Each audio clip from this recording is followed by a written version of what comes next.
co-founder of Future of Voice. We've been building voice applications for the last 2 years.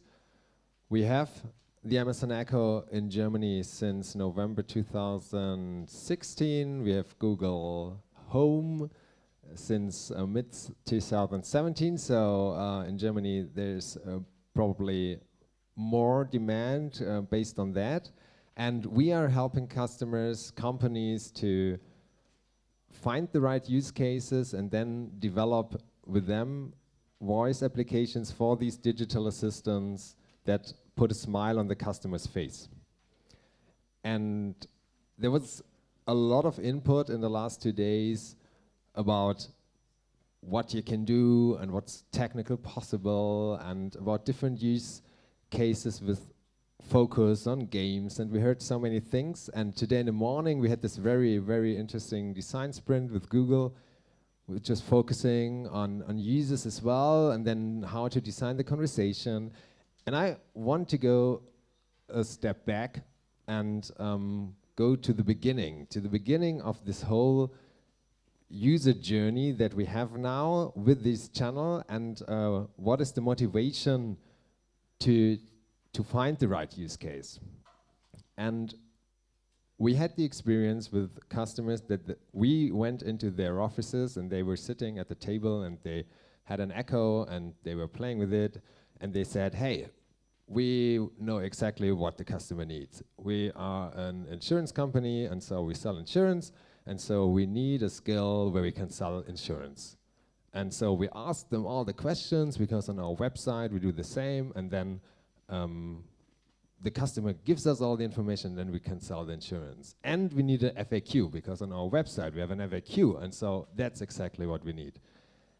And well, I have to be honest, at that time we weren't maybe that customer user-centric, and so we built stuff like that, and the customer didn't have the pain points. They didn't wanted to ask weird insurance questions to the assistants, and when they have this question, they are not in the right mindset to remember that they could ask the assistant, and when, yeah, they don't know how to launch this or that action or skill.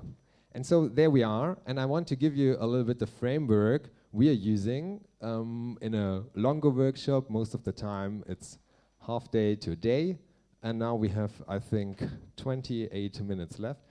And I want to give you this framework, take it with you, use it for your own use cases, use it for your own customer journeys, use it with your own personas, and go through the process.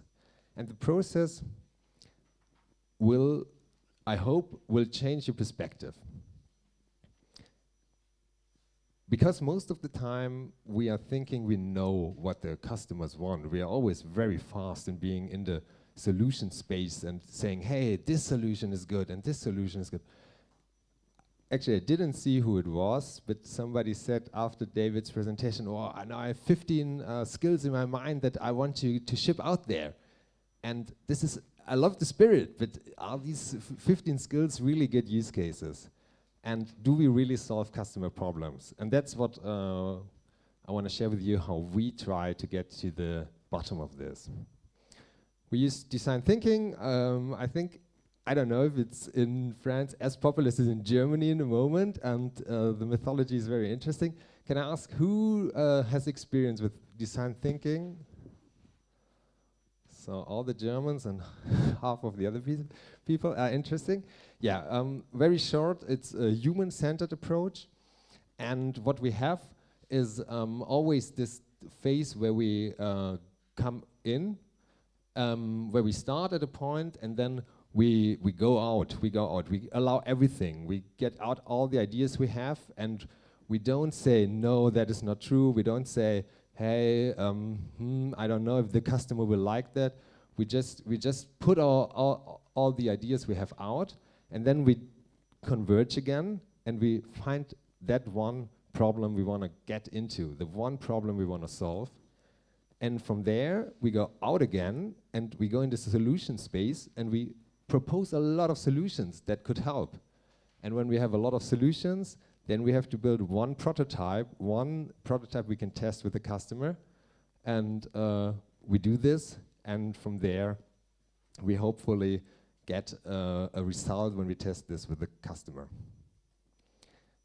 You all find this white sheets next to you, and I want to do this with you now. I thought I can't prepare it for all your companies that you have, but so we take a case probably most of you know. We do something good, so we take the red cross and go into their problem space. So get one of these papers if somebody didn't get one, but no, there are a lot around.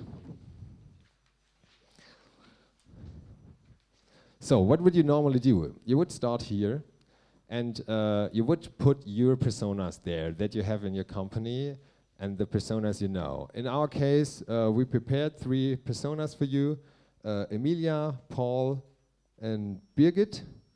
And I like that David actually said, hey, think about different people, different use cases, so we have all them here. And we tried to get some points about them to you, to get you understanding about them. And the next phase in design thinking is the empathy. What would you normally do? You would go out, you would talk to customers, you would interview them, you would observe them. Often this is not, or people tend to think they don't have the time for that. And I think if you have the time, definitely do it. Go out, but if you don't, then an option is to at least try to get into the persona a little bit more. So what I want you to do now, it's like with Google in the morning, choose your favorite persona because we don't have much time, and find 3 other things you think you know about that persona. When you take Paul, for example, I think there's no information if he's in a relationship or not. Maybe you can think about Paul and write down married or whatever you think how Paul is. So do that, please, to emphasize a little bit with the persona. I give you 1 minute.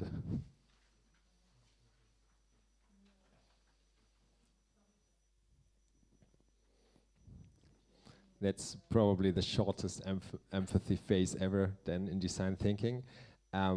So take your time for that.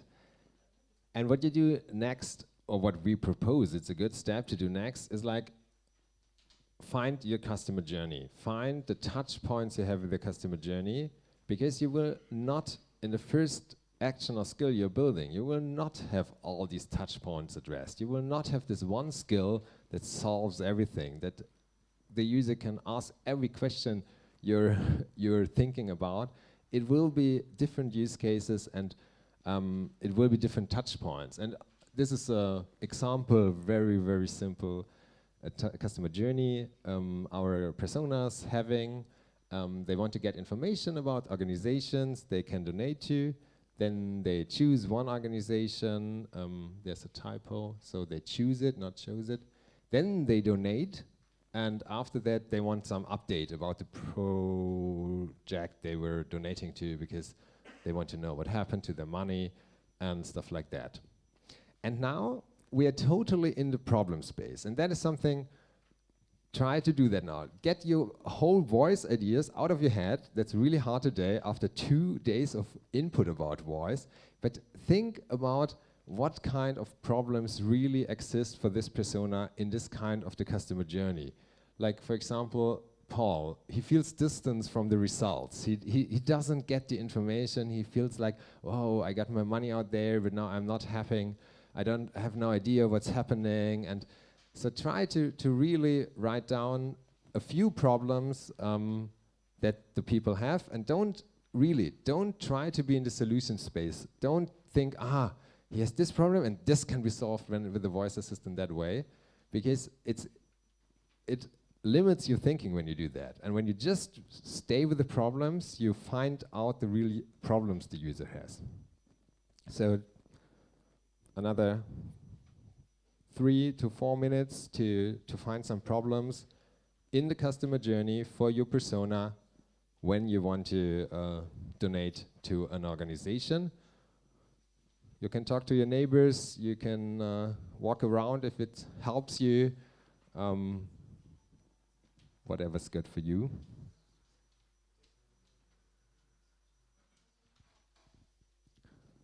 Wow, that's amazing. I see some papers which are really getting full. That's really cool if you can identify that many problems. What I wanted to add, what I didn't say before, you all got this small paper now for you. Normally, what you would do, you would take a wall and print it out very big and use a lot of post-its, hopefully, because that is very helpful in this process. And always 1 point per post-it, and then add it to the right category. Yeah, as we are a little bit in a hurry here with this process, we are getting on, and I think what we do now, I got one back because we can find some problems maybe from the audience. Maybe someone can say which persona and which step in the customer journey, and then I'll write it down. Yeah.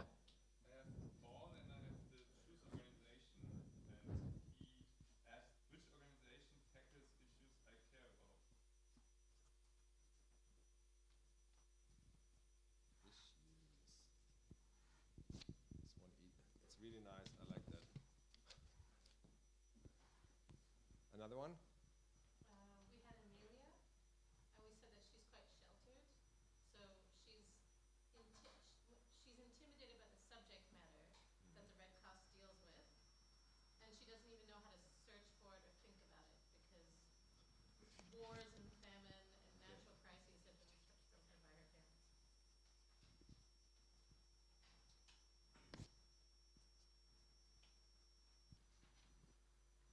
Another one? One more?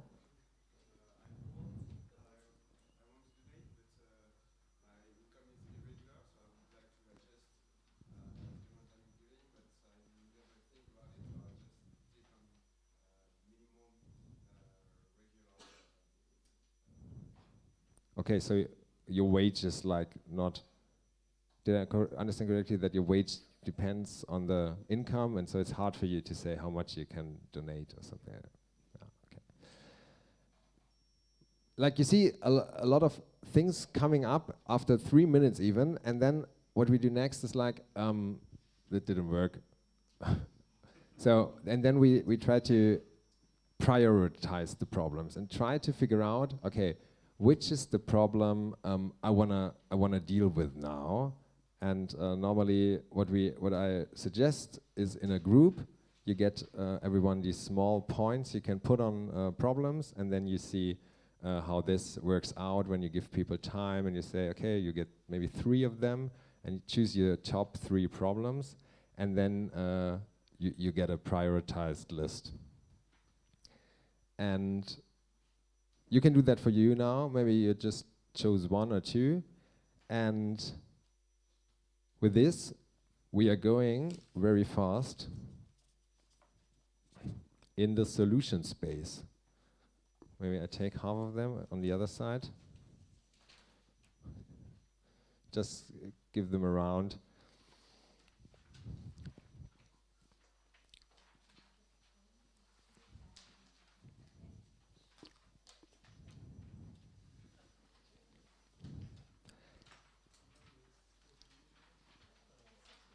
And now you're coming to the moment where you're allowed to think about voice again, because now we're switching our thinking, getting in the solution space, and we're taking the problems we identified with us. So you can write the problem you identified as the most important one in the upper left corner, or you can take one of the ones you heard with the income that is going up and down, or maybe you think it's good to solve the problem of Emilia, who can't think about the topics. So just choose one of these problems that you identified.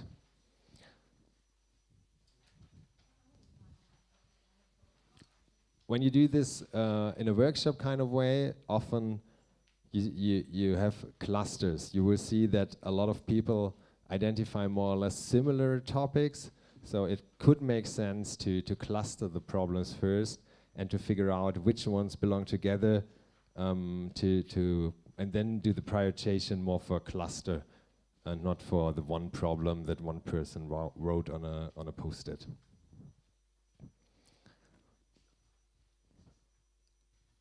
And from there, we are going into the solution space, and we find the voice solutions for that. And a few things, they were said in the last 2 days as well. I want to say, or to make a strong point here again for them, like focus on small use cases. So don't, if you find a problem and the problem is still very big, then maybe, well, try to get the problem in smaller pieces. If you have a problem where you can find or solve a part of it with voice, that's okay as well. Find the small use cases that you can solve with voice. Solve one problem or not a lot of them. Favor short interactions. That's a thing that I see again and again in workshops. Is people always want to have this whole long dialogue because they want that it's nice to talk to this assistant and clear out all the things in a longer conversation. But in reality, how people use their devices, they use a lot of these one-shots. They just say this one sentence they have a trigger for, and where they know what will happen when they say it. And that's maybe a thing I'm getting a little bit out of line here, because I say solve a customer problem, and I'm pretty sure that this is the right way, but think about content as well, like, because there is content out there, and we heard it yesterday in the media panel, and so when you have content in your company, then keep that in mind, if that could, where you can help a customer with content, because I think there are these use cases, but it's not like a perfect fit. I see that as well. And the trigger moment. How could you make the user accept or that he can use the voice assistant to interact with your company? What triggers him? How can you tell the user about that? And keep that in mind as well when you're thinking about solutions. So yeah, there are 2 ideas what we could deliver, and now take another moment, take your problem and think about solutions you're coming up with for that, for the problem you took as your prior one problem. Another 3 minutes, I would say, maybe 2.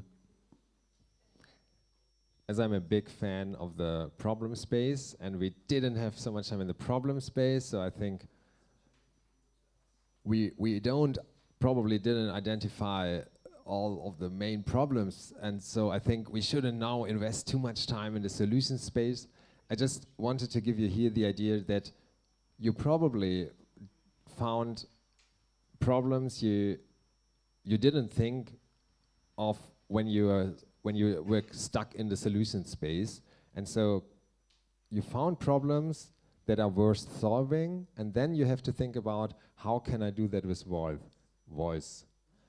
And what we normally do now, because I think we shouldn't invest too much time in the solution space now, but if you went through the whole process with your team members and you'd figured out valuable solutions, that was really helpful is, again, converge, you find the best solutions, you're thinking which are the best ones, and then you build up on the ideas. So you take the post-it, put it on a sheet like this on the left side, and then the first person defines, for example, an example dialogue, or says which kinds of interactions are possible. So you really go into the phase that we had today in the morning with Google to get an idea of what could be part of this. And then you take this one and give it to the next team member. And the team member has 2 things he can build on. And most of the time, what's here is like a view of the future. It's like, whoa, what can we do when we are working on that for a long time, and where will we gonna be in a few years? But that's good to have, and that's a very valid vision that you can develop with that. So it's a very interesting process to see how fast ideas can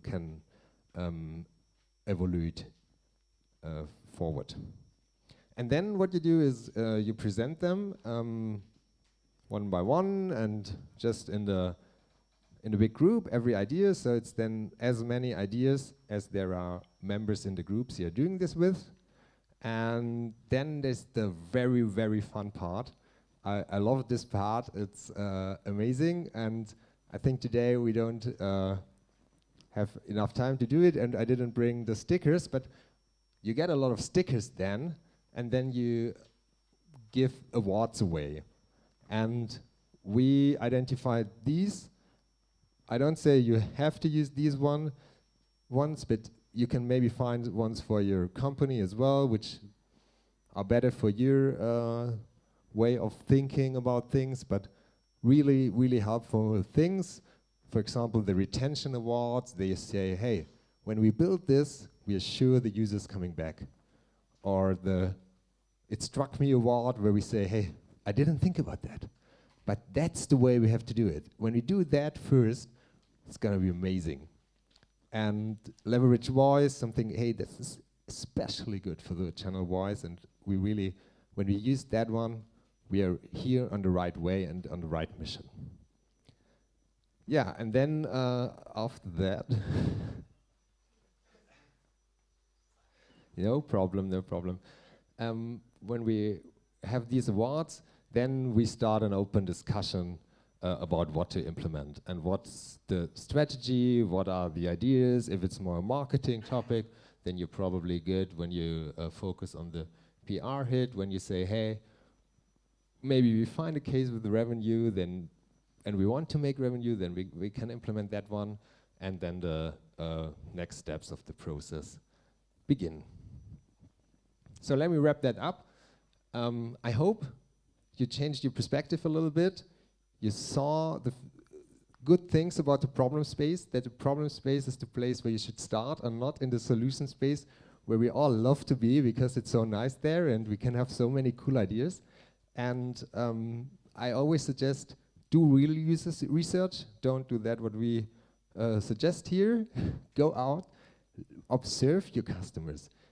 Give them a device and and see how they interact with the device without having a skill or a Google action. Just look at them and see if they interact with it. And do the Wizard of Oz testing. We heard that a lot, so I don't get into this. Then build your minimal viable voice application, something you can launch really fast where you can learn.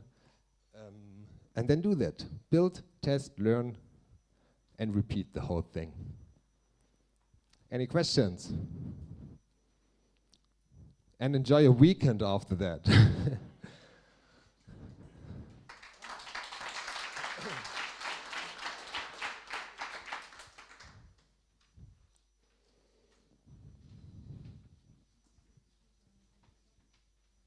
Everybody ready for fresh air and a train of light home? That's good. My contact data is on there. If you have any questions about the process, just contact me. And thank you to Smartly for having us. You're welcome. Thank you, Tilmann.